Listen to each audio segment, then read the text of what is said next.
So let's talk about how we can get a great night's sleep. Because there are a few things more important, as you probably know, than sleeping soundly and sleeping consistently. And this is something that I know not just from working with a lot of patients who deal with insomnia, but from a time in my life when I went through years of chronic insomnia. So these are the things that we know work from the research and things that I found firsthand, both clinically and in my own life, to be really effective.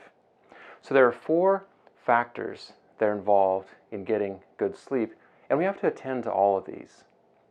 So the first 2 are what we call the sleep drives, and there's a homeostatic drive and a circadian drive.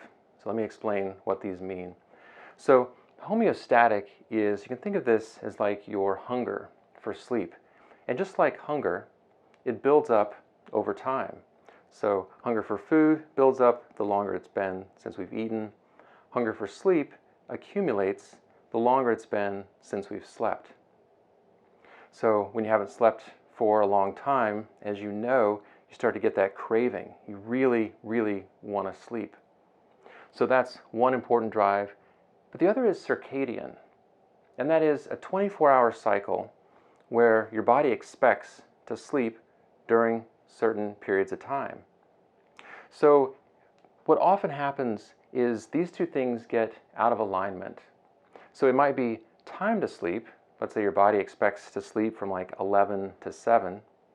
But if we got up late that day, then we haven't built up enough sleep hunger to go to sleep by the time we reach that 11 to 7 window. So it's important that these 2 things line up. All right, so those are the first 2, our drives, homeostatic and circadian. And I'll talk in a little bit about how we can support each of these factors. Now, in therapy for sleep, we often focus on these first 2, and a lot of the time that's enough to get our sleep in better shape.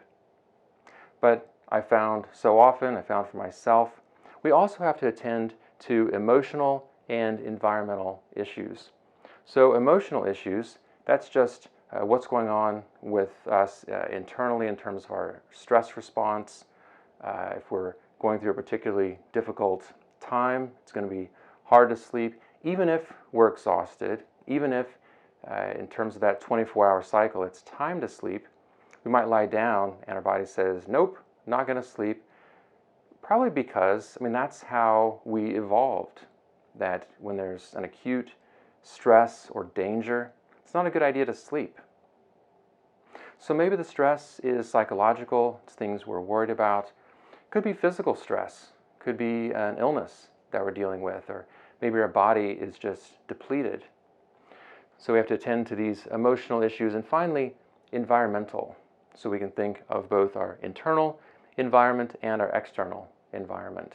So internal includes things like the chemicals that we put in our body. So this is why it's recommended to be careful with caffeine, to not use alcohol to fall asleep, because that's going to make sleep worse in the second half of the night especially. And the external environment is things like, is our bedroom quiet? Is it cool? Is it dark? So these are factors that are often lumped into what's called sleep hygiene. So let's talk about ways we can support each of these factors. We'll just go through these briefly. I'll have other videos that go into these in more detail. So for homeostatic, we want to be consistent in terms of what time we go to bed, what time we get up. And along those lines, we want to match the time we're in bed to the amount of time that we actually can sleep. Because what often happens is we end up spending too much time in bed. If we're in bed for 9 hours, we can only sleep for 7, then we're going to be lying there with kind of broken up, fragmented sleep for at least a couple hours of the night. For our circadian rhythm, we also want to be consistent, so our bodies get trained to expect, okay, this is my sleep window. This is when I'm going to have an opportunity to sleep, and I can take advantage of all that opportunity and soak up all that sleep.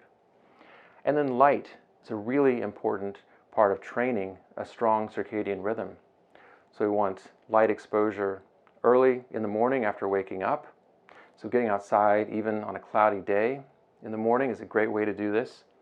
And also avoiding bright light in the evening. Now for the emotional factor, we want to manage our stress. not just in the evening shortly before bed, but we want to be careful about accumulating too much stress throughout the day.